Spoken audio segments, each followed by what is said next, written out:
training and support provided for franchisees. Now, when I want to dive into this with the training and support, because this is a very nervous time for Yeah. franchisees.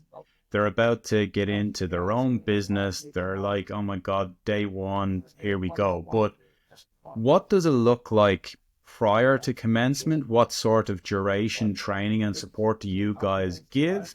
And then post commencement, what's the ongoing training and support? Are they just ditched and left to their own devices, or what can they expect from a regular check-in?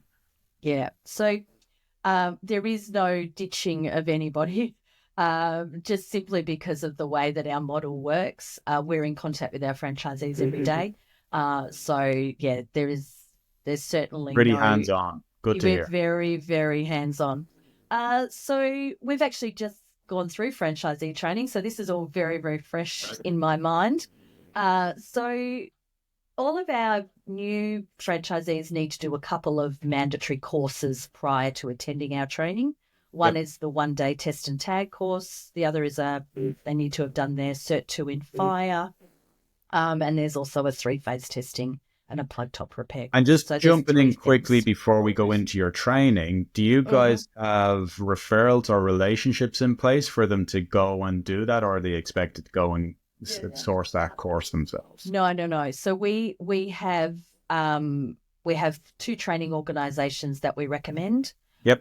that have quite a bit of training availability, and in fact, we schedule our franchisee training with a prospective Yeah, very good. franchisee for after though they've done those courses. Very good. We make sure that everything is aligned. So yeah, we know that that's got to be done prior, because otherwise that then impacts the franchisee through their startup phase. So we want to make sure that all of our ducks are in a row before we kick off.